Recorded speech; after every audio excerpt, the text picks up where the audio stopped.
बिस्मिल्लाहिर्रहमानिर्रहीम अस्सलाम वालेकुम वरहमतुल्लाहि वबरकातुहू।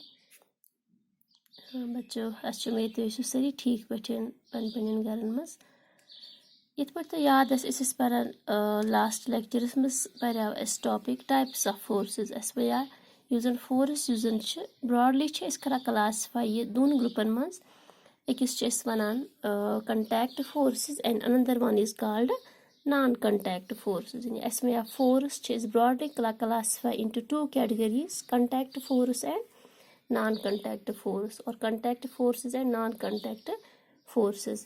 Contact force में अगर थोड़ा summarize करो तो force ये contact between the two objects, force applying body and on which force is being applied, their contact is necessary. यानी इस पर तुम in contact in tele gets force apply tele hekos imuk effect feel kerit. The non-contact force some force which have their effect even if the surfaces, if the two objects they are not in contact with each other.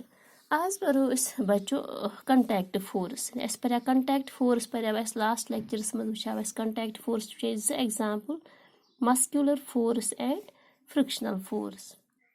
Examples contact forces यानी कुछ force हेको वनो contact force अमिच example वो example muscular force. Muscular force क्या गो यानी सह कह force that comes into play because of action of our muscles.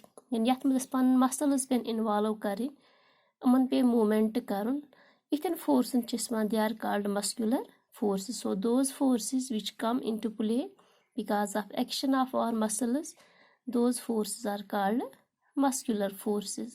Which is muscular force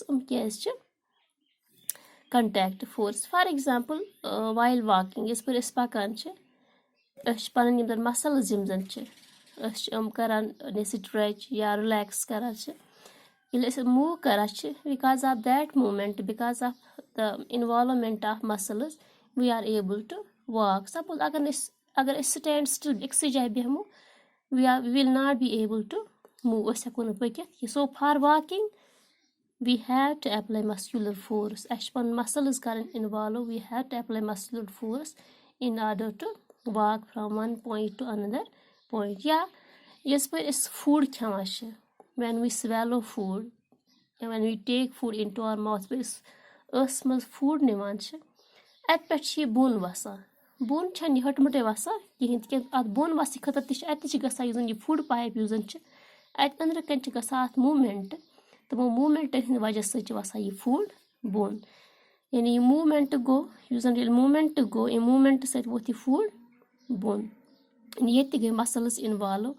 वो अगर यह मूवमेंट गसे कहें अगर यह इन कंटैक्ट विद फूड कहें यह कर स्कीज कहें तेल वसे यह फूड बोन कहें. या इस पे suppose ball we need to kick it. Suppose kick कड़े अत बाल अम खतर जरूरी. सपोज अगर पर्सन ये जाए सह पे ये कर अत किक यह बाल गस मूव कहें. बाल किक कड़े खतर जरूरी we have to make contact with the ball. या कुन सपोर्ट के जरिए अत यह मूवमेंट करनाउन.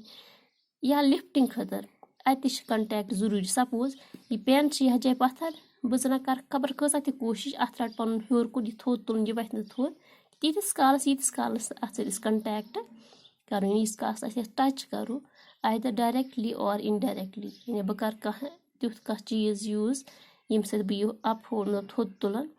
या डायरेक्ट करस बह अत सथ पत कर तुलान बह यह थोद. सो लिफ्टिंग खतर पे मसल्स इन्वॉल्व करें या मस्कुलर फोर्स इन्वॉल्व कर. सो मस्कुलर फोर्स क्या यह एग्जाम्पल ऑफ कंटैक्ट फोर्स. या इस पर थ्रो कह चीज कर चीज लगान दूर दर तम खतर जरूरी सह चीज गो अथस के रटन तेल हेको पे फोर्स अप्लाई कर.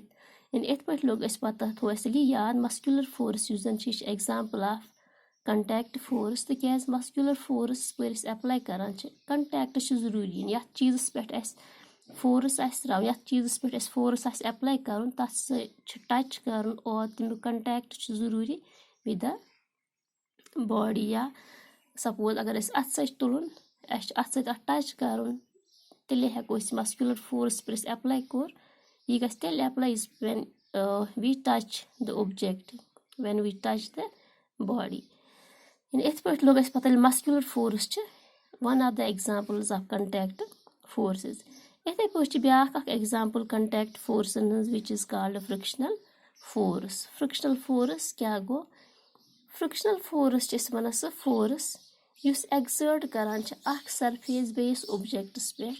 Kar karan force pet exert when the other object tries to move above it onto surface. Suppose यह जाए नमून इस पेन बहुत यह मूव करनावन इस पे मूव यसा करनावन मे या मे पुश कर और पुल या मे पानस कुन दक दिन पुल कर या पान नश दूर दक दिन पुश कर यस पर बह surface it is at rest वनस सरफेस ऑफ पेपर यस पर बह मूव यसान कर ड्यूरिंग इट्स मूवमेंट यस पर फोर्स एप्लाई कर it will start its movement मगर यस पर मूव गसान ब्याक फोर्स हिडन फोर्स यूज अपोज कर मोशन या यस पर ग्राउंडस मज गिंदान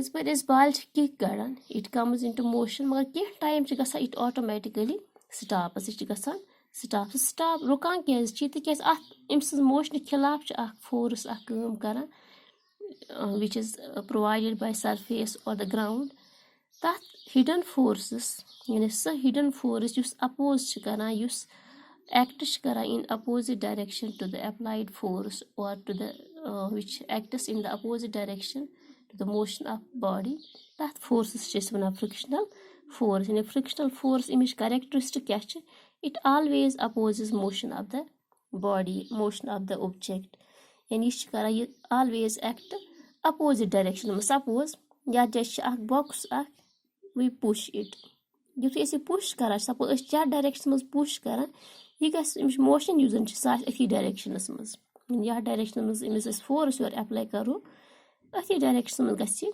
move so direction of motion यह मोशन फोर्स डायरेक्शन मगर यस पर मूव हेवान कर या सरफेस पे यह सो सरफेस मूव गि या अत खिलाफ फोर्स प्रोवाइड कर वन फ्रिक्शनल फोर्स और force of friction so friction यूज तमिच डायरेक्शन क्या opposite to that of the motion of the object suppose अगर ऑब्जेक्ट गम या डायरेक्शन मज मूव यूज फोर्स ऑफ फ्रिक्शन यूज सह अपोजिट डायरेक्शन मज मूव बे क्या इस पर कंटैक्ट फोर्सेस या इस पर ऑब्जेक्ट इन कंटैक्ट या इस पर तम फोर्स अप्लाई करान हीट इज प्रोड्यूसड सपोज इस पर पन रब करान व्हेन वी रब और हैंड्स यानी अत पे रगड़ दिवान तम सत क्या गसान हीट प्रोड्यूस हीट क्या प्रोड्यूस क्या पर मूव करान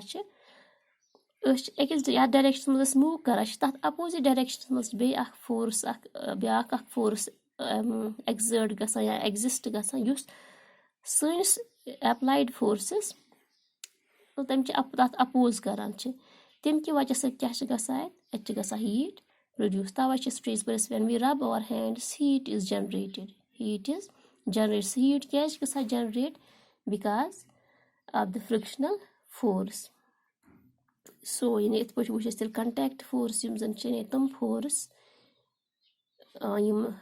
युद इफेक्ट फील कर खतर कंटैक्ट जरूरी between force applying body force exerting body and the object on which force is being exerted यानी सो फोर्स ये जरूरी टच कत दरमियान कंटैक्ट जरूरी तथ ऑब्जेक्ट्स ये पे फोर्स अप्लाई कर बे तथ बॉडी विच एक्सर्ट्स फोर्स तो अमिच एग्जाम्पल वो मस्कुलर फोर्स यानी so force muscular force by definition one that force which comes into play because of action of our muscles तो यह एग्जाम्पल ऑफ कंटैक्ट फोर्स ते पे ब्याक एग्जाम्पल फ्रिक्शनल फोर्स इंशाल्लाह करो इस continue types of force in our next lecture till then खुदा हाफिज।